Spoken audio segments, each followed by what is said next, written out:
Good Wednesday morning. The name of the song is Plug In Baby by Muse. Why don't we all do that?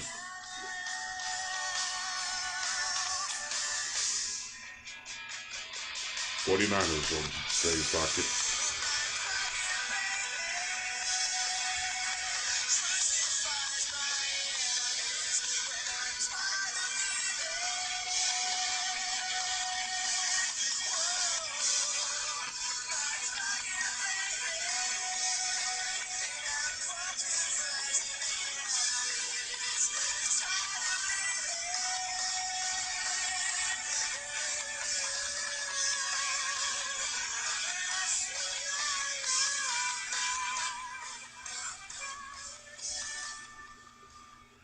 This may be the most complete team it has been in the NFL all season long. They started with a great win in Green Bay when we all thought they were the second coming of Christ. Uh, they alternated two wins and losses throughout the season. Uh, let's see, twice before they won the fifth and sixth game, and they tied with St. Louis. Remember, they only tied the season. They won two, lost one, won two, lost one, then won the last game. So, as good as they were, though, again, they were 0-1 and 1 versus the Rams. There you go, Kenneth. That's a little nugget for you. They average 156 rushing yards a game, fourth in the league. Gave up 200 passing yards a game. That was fourth in the league. They also gave up 94 rushing yards a game. That was, wait for it, fourth in the league as well. Their only chink was in their own passing yards at 206. That was 23rd. So they had, again, the win by Green Bay. They also beat what was supposed to be a good team in Chicago, and they beat New England. And their bad loss, I had a couple bad losses, but the second time they played Seattle towards the end of the season was only bad score-wise at 42-13. Their worst loss by far was to the Giants. That was a home game, home loss, 26-3. This was from the movie The Order. Knowledge is the enemy of faith. Sorry, on you churchgoers, but I can tell you how much I agree with that. To the board. Looking over some of San Fran's tape in their season, I guess it was kind of picking on them, but we're going to go with the Jets. And an extremely awesome play.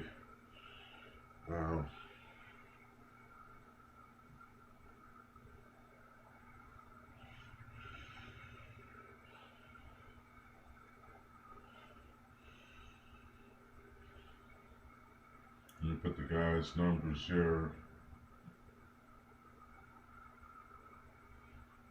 And 46 was Delaney Walker. He was a tight end, but a lot of teams like they and Cleveland and a few others are good about putting tight ends in the backfield because if nothing else, you know, as a safety valve out in the flat or to bolster the run block with the offensive line.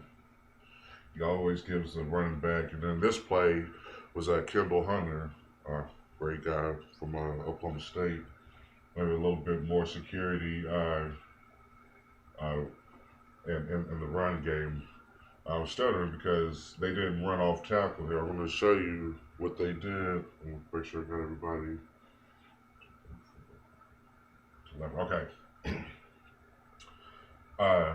This play was extremely interesting, and it was on first and 10, about their own 20. So, you know, this was obviously just after some kind of punt or something.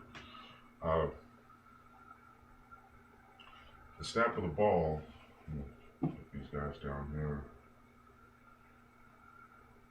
And max of these are all 5 yard increments. But the snap of the ball, Hunter comes up and meets Kaepernick for the fake handoff, and he continues on as if the play was off tackle. It ended up being one of San Fran's key things. Of course, they can run the ball, but they can run it with the option.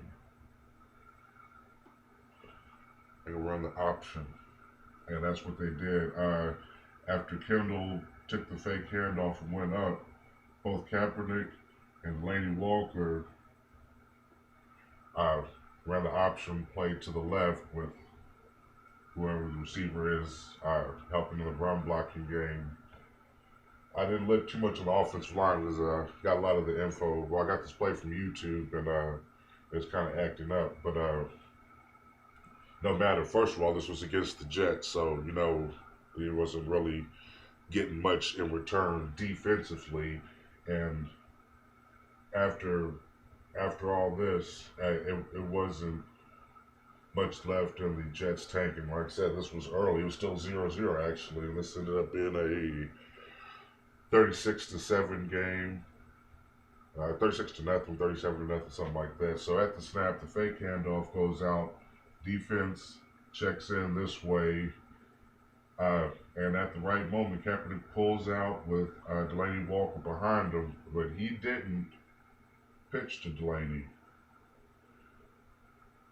He didn't pitch to Delaney. He kept it himself after the outside linebacker kind of went too far in. Once Kaepernick noticed that linebacker went beyond where he was and towards the line of scrimmage to look towards the run play, the fake run play to Kendall Hunter, is when he took it from willing and dealing on the option decision here to turn it upfield, and he ended up getting 5, 10, 15, 17 yards on the run. Delaney actually kind of got outside and tried to get in here to block, but by the time he got even with Kaepernick, he was already down, so there's much you could do about that. So, we talked about it earlier in an earlier post about how San Fran can, of course they can run great QB play now. Alex Smith was concussed on November 11th, and Kaepernick comes in after that and doesn't miss a beat. Remember, they both had 218 pass attempts, about the same number of passing yards, touchdowns, interceptions, all that. Matter of fact,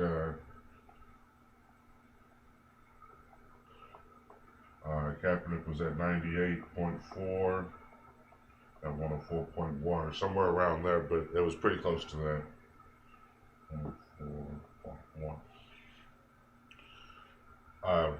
So they may not have picked up in quarterback play, and of course they did, because Kaepernick is way more of a threat offensively, as he has a run pass option just built into his mechanics. He's a guy that loves to roll out, which gives receivers time to make a second move in the backfield.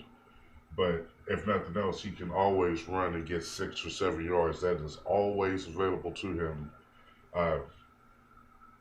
It's got to be a solid defense, and then only maybe just for that one play that gets him out of bounds at the line of scrimmage, or God forbid sack him.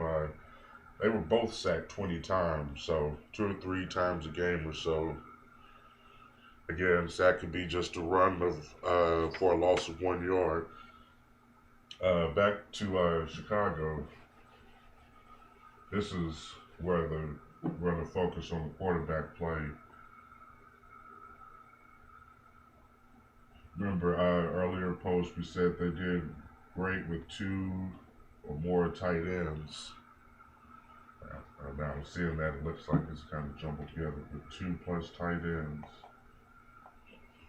fantastic with that. So they had a full backfield here. One receiver. Let's give them two tight ends. One off of each side of the line here. And here again, against Chicago, super conservative, though they are punishing once the ball has been put in play. Their super conservative defense was just in the mode of watch everything and let's see where the ball goes. And they did that all season. And I watched every down of every Bears play, and they were more reactionary to whatever the offense does. It leaves you susceptible all the time because with a guy like Kaepernick, he, and in this case, fakes the handoff again with whatever the offensive line is doing. They're stunting and they're pulling or, whatever. He gets Smith out here for a little post route off the line here.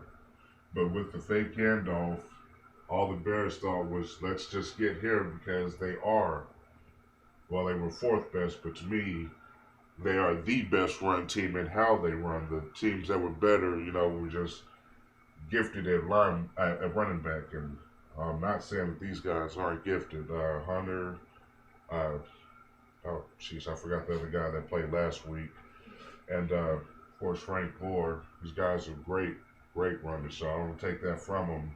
It's just that the other teams may have had a feature back, of course, Minnesota with Adrian Peterson, he, outran most teams. So it's not so much the fact that they weren't doing it. It's just that the teams above them, first three teams, obviously had to have some kind of feature back. Scheme-wise, run blocking wise and executing the run wise, I don't think there's a better team in the league than San Francisco. And it doesn't look like that's going to change, in any time to come. When we think San Fran and Super Bowl success, you think Steve Young, before that Joe Montana and their mini perforated dynasty they had and the run-ins with the Cowboys and all that. But now this guy, Smith's out. Smith's wanting to be traded. So Smith wants out. I'm sure it'll be after the Super Bowl, but he wants out so he can go back to being the starting quarterback. And they were saying they trade Alex Smith for Darrelle Revis straight up.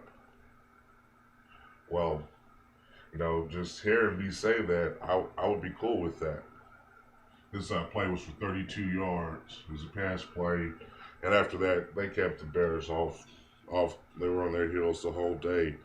Their D, real quick, both Smith guys, Dante Whitner, all those guys, they're great and solid.